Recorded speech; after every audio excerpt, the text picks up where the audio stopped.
Merhaba 6. sınıf öğrencileri. Bugünkü dersimizde sizinle beraber tam sayıda bölme işlemi dersini çalışacağız.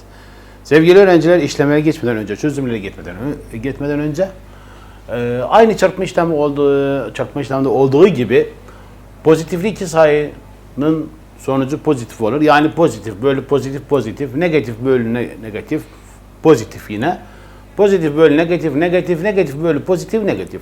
Yani aynı işaretli sayıların sonucu pozitiftir. Ters işaretli sayıların sonucu ne olur? Negatiftir. Evet sevgili öğrenciler, dersimize geçelim. Çözümlere başlayalım. Burada tabii ki örnekler vardır. Örnekler çözülür. Ben bunun üzerinde durmayacağım. Yalnız isterseniz kısaca açıklayalım. Gördüğünüz gibi negatif bir sayı pozitife bölündüğünde sonucu negatif olup, burada iki negatifli sayının sonucu ne olup? Pozitif oluptur. Az önce dediğimiz gibi sağlamasını yapıyorum'a ait olan sorular çözeceğim. Sizinle beraber dediğimiz gibi matematik dersi kalem kağıtta çalışılır. Sizinle yazı kalem kağıt ve ders kitabı bulunsun. Evet. Birinci şıkkımızda 49 bölü 7. Her iki sayı pozitifli sayıdır. 49 bölü 7 7. Ama nasıl 7? Pozitif. İşareti isterse pozitif yazmış olsak yazmıyor. Yine pozitif okunur. Burada yazalım. Negatif 15 bölü negatif 3. İlk önce işaretler negatif bölü negatif pozitif. Tamam. 15 bölü 3 5. Yani sonucu ne olur burada? Pozitif 5 oldu. Diğer şıkkımızda 806 bölü 20. Biri pozitif, diğeri negatif. Sonuç burada ne olur burada? İlk önce negatif bölü pozitif, negatif tabi. Burada uzun bölme işleminde yapacağım 806 bölü 20. 8 bölü 20 olması tabi. 80 bölü 20 4. 4 çarpı 20 80 eksi 0 0. 6 kaldı burada. 6'yı indiriyorum. 6 bölü 20 tabii ki 0. Ve demek ki burada kalan nedir burada? 6 kalandır. Sonuç kaç oldu burada? Bölüm kaç oldu? 40 oldu. Kalan 6'dır. Tamam. Ama nasıl 6? Negatif 6. Neden negatif 6? Çünkü bölünen sayı, dikkat edelim buraya. Bölünen sayı nedir burada? Negatiftir. O yüzden kalan da negatif 6. Diğer sorumuzda 4. soruya geçelim. 4. soruda negatif, burada iki tane 5 yazılıptı. O yüzden yani.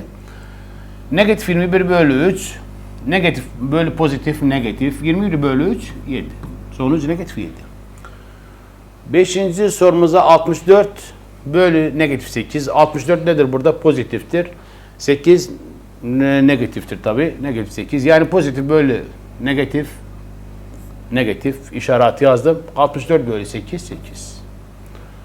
Evet. Diğer sorumuzda çözelim. 9. soru problemdir. Marangoz uzunluğu 96 cm olan bir tahta levhayı 4 eşit parçaya bölmek istiyor. Her parçanın uzunluğu kaç santimetre olur?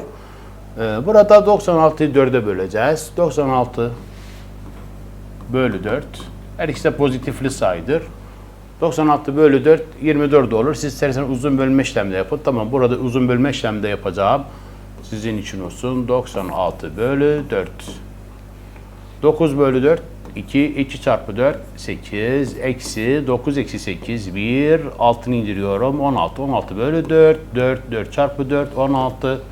Ve eksi 0 0. 6 eksi 0 1 eksi 1 0. Sonuç kaç oldu burada? 24. 24'ü yazıyorum buraya. Bu 24 nedir? 24 santimetre her parçanın uzunluğu. Evet. Çözüyoruma ait olan soruları çözelim.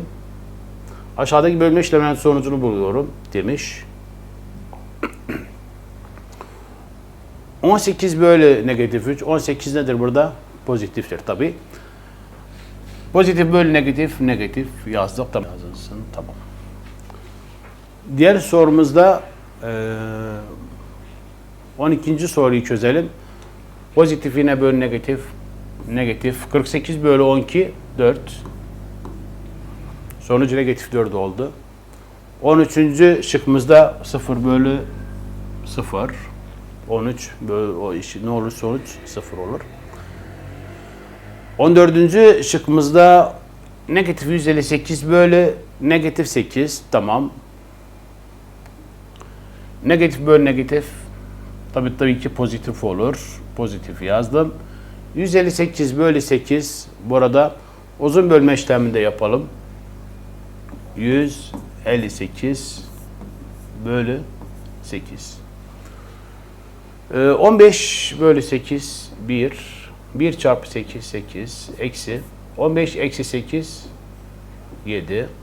Sıra 8'e geldi. 8 indiriyorum. 78 bölü 8 9. Siz burada ne yapmamız lazım? Çarpma işlemi düşünmemiz lazım. Hangi sayı 8 ile çarpılırsa 78 olur? Öyle bir sayı yoktur. O zaman ama 78'in aşağısı vardır. Aşağısı nedir? Mesela 72. 9 çarpı 8 72 yapar. O zaman buraya 9 yazıyorum. 9 çarpı 8 72 ve eksi ve kalan da işlemde burada yazıyorum. Çok özür diliyorum. 8 bölü 8 eksi 2 6 ve 7 eksi 7 0. Ne oldu burada işlem sonucu? 19 yazıyorum. Tamam. Ama kalan ne kaldı burada? 6. 6'yı da buraya yazıyorum. Tamam. 6 ama nasıl 6? Tabii ki negatif 6. Neden negatif 6? Çünkü bölünen sayı nedir burada? Negatifiydi. Evet.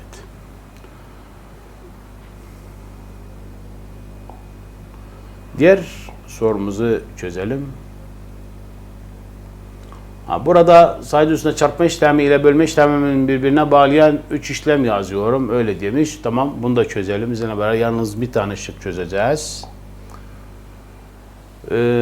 Negatif 3, pozitif 32 var. Negatif 8 var burada. Sevgili öğrenciler. Burada bir şey vardır. Yani hata vardır. Hata nedir? Sayıyı yanlış yazdı burada. Yani doğrusu nedir burada? Bu negatif 3 yerine bunu şöyle yapın. Negatif 4. Evet, tekrar ediyorum. Negatif 3 yerine negatif 4 yazacağız. Tekrardan yazalım. Gördüğünüz sayı negatif 3'tür. Siliyorum. Ne oldu bunun doğru yazılışı? Negatif 4. Şimdi burada ne yapacağız? İlk önce çarpacağız. Yani negatif 8'i çarpacağız. Negatif 4'e. Negatif çarpı negatif pozitif olur. Tamam. 8 çarpı 4 32. Gördüğünüz gibi zaten soruda da 32'yi ne verir? Burada pozitif veripti. Negatif çarpı negatif pozitif. Soruda dediğimiz gibi pozitif veripti. Daha sonra bölme işlemi var. Yani 32'yi bir defa negatif 2'ye bir defa negatif 4'e böleceğiz. 32 bölü negatif 8. Sonucu ne olur burada? Pozitiftir. Negatiftir.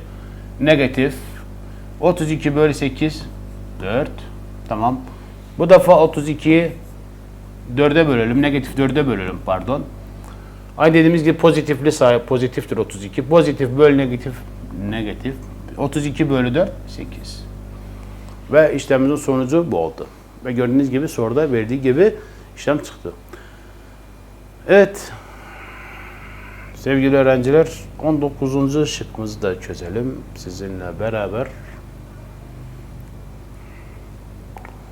19 şıkkımızda bir denizaltı su seviyesinin 320 metre altına 4 eşit adımla indi. Denizaltı her adımda kaç kilometre?